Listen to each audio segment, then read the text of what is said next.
नमस्कार। आज भविष्य को जानते हैं। अपनी हथेली का एक पर्वत, बुध का पर्वत, उसकी वजह से ये अगर बुध पर्वत मेरी हथेली में ऐसा है तो मेरी किस्मत कैसी होगी, सफलता कैसी मिलेगी, जीवन साथी कैसा मिलेगा, मेरी बुद्धि कैसी होगी। हर हथेली, स्त्री हो पुरुष हो, दायां हाथ बायां हाथ, सब आपके किसी में भी देखिए, दोनों में देखिए, सामंजस्य बनाइए और तब निर्णय कीजिए कि कैसा होगा।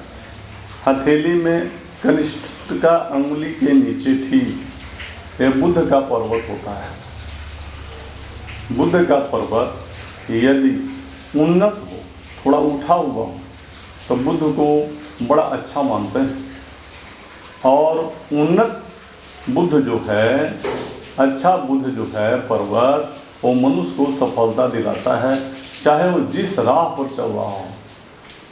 राह कानूनी गैर कानूनी सभी हो सकते हैं, लेकिन वो जिस मार्ग पर भी चल रहा हो, उसकी बुद्धि उस मार्ग में इतनी तेज होगी कि वो सफल हो जाएगा, श्रेष्ठ हो जाएगा। अगर वो शिक्षक है तो सफल शिक्षक कहलाएगा, चिकित्सक है तो नामी गिरामी चिकित्सक कहलाएगा, इंजीनियर है तो कोई बड़ी रचना रच देगा, राजनेता है तो बड़ी ऊंचाई पर पहुंच जाएगा।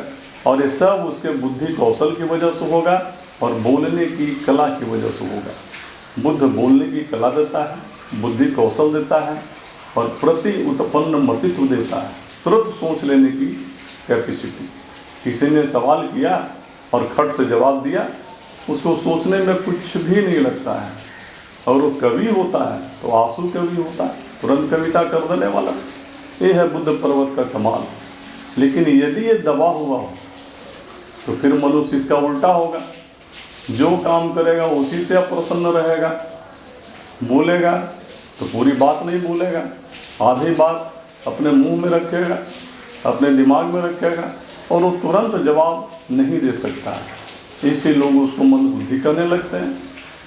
अगर ये मध्यम हो, न ज़्यादा ऊंचा हो न ज़्यादा नीचा हो, तो मध्यम बुध पर्वत मिला जुला करके अच्छा होता है। व्यक्ति कुल मिलाकर सफल होता है। कभी बहुत बड़ा तार्किक हो जाता है, कभी मौन भी धारण कर लेता है, यानी उसका जीवन तर्क संगत होता है, युक्ति संगत होता है। अब बुध पर्वत पर कभी कभी लकीरें पाई जाती हैं। अगर खड़ी लकीरें हो, एक हो, दो हो, तीन हो, चार हो, जितनी ज़्यादा होगी उतनी ज़्यादा सफलता का सूचक होती हैं वो रेखाएँ, खड़ी रेखाएँ। वो व्यक्ति को उसके कैरियर में बुलंदी तक पहुंचाती हैं। अगर वो व्यापारी है तो पूरा देश उनको जान जाता है, पूरा राज्य जान जाता है, पूरा जिला जान जाता है, पूरा इलाका जान जाता है। अगर वो ओरेटर है, वक्ता है, ज्योतिषी है, तो फिर वो श्रेष्ठ होता है, नामी गिरामी होता है। कभी कभी बुध पर्वत पर त्रिशूल पाए जाते हैं। भगवान शिव औघड़दानी के पास जो त्रिशूल है, उस तरह की रचना पाई जाती है। त्रिशूल जो होता है बुध पर्वत पर, वो मनुष्य को टारगेट हंटर बनाता है।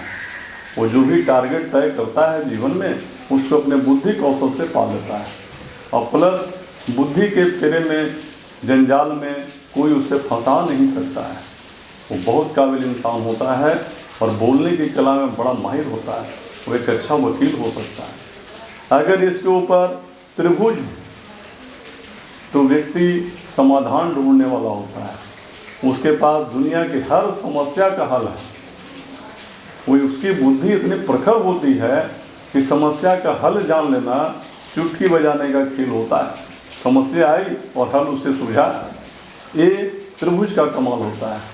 अगर दो रेखाएं उस पर ऐसे मिल जाएं, कोई दो रेखाएं ज्वाइंट हो जाए बुध पर्वत पर, स्टार बन जाए, तो व्यक्ति अपने बुद्धि, अपने बल, अपने पराक्रम और बोलने की कला और छिपी हुई युक्तियों से, गुप्त युक्तियों से मामले को सुलझा लेता है।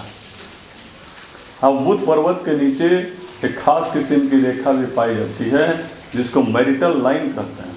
और बुध पर्वत के नीचे इस साइड में होती है। अगर ये रेखा सीधी हो और बुध पर्वत के नीचे ही खत्म हो जाती है तो वैवाहिक जीवन बड़ा सुंदर होता है। प्रेम संबंध भी बड़े अच्छे होते हैं, उसके जीवन में परेशानी की वजह नहीं बनते हैं। अर्धांगिनी बहुत मदद करती है उसकी, प्रेमिकाएँ भी जान न्यौछावर करती हैं उस पर, स्त्री हो या पुरुष हो, उसकी संगति बड़ी अच्छी होती है। और अगर ये विवाह की रेखा बुध पर्वत पर चढ़ जाए, पर्वत पर ही चढ़ गया, तो फिर एक तो विवाह विलंब से होता है, और दूसरा कि वो व्यक्ति अपने विवाह से, अपने वैवाहिक जीवन से खुश नहीं होता है। उसे लगता है कि जो उसका जीवन साथी मिला है वो उसके लायक नहीं है, इसी भ्रम में वो जी लेता है। और अगर ये रेखा, विवाह की रेखा बुध पर्वत के नीचे से निकल के बुध पर्वत को क्रॉस करते हुए और हृदय की रेखा में मिल जाए, तो उसकी शादी चरित्रहीन व्यक्ति से होती है और जीवन भर उसको अपने जीवन साथी पर शक होता है और वो बड़ा दुखी रहता है। अगर ये विवाह की रेखा आगे बढ़ते हुए एकदम हृदय रेखा के पैरेलल चल के लंबी होते हुए हम मिल जाए, तो वैवाहिक जीवन में आनंद उठाना बड़ा मुश्किल हो जाता है। और कभी कभी तो अपने वैवाहिक जीवन को बंद करके, नष्ट करके, दूरी बना करके अलग भी रहना पड़ सकता है। लेकिन ये विवाह की रेखा बुध पर्वत के ऊंचे नीचे होने पर भी बड़ी निर्भर करती है। तो आप कुल मिला करके आकलन करें अपने भविष्य का कि मेरा भविष्य कैसा होगा, और किसी अच्छे ज्योतिषी से भी परामर्श लें जो हस्तरेखा को पढ़ना जानता है, और वो दोनों हथेली की हस्तरेखाओं को मिला करके ही समझा करें कि भविष्य कैसा होगा। आपकी हाथ की रेखाएं आपका भविष्य तय करती हैं। एक उपाय है, अगर आप अपने बुध पर्वत से, बुध की रेखाओं से परेशान हैं और चाहते हैं कि परेशानियां कम हो जाएं और मुझे कोई सॉल्यूशन मिल जाए, तो बड़ा सुंदर एक रतन है, उसको पन्ना कहते हैं। अपने वजन के हिसाब से, जैसे 70 किलो आपका वजन है, एक बात बता रहे हैं, अगर 70 किलो आपका वजन है तो 7 रत्ती का पन्ना लीजिए।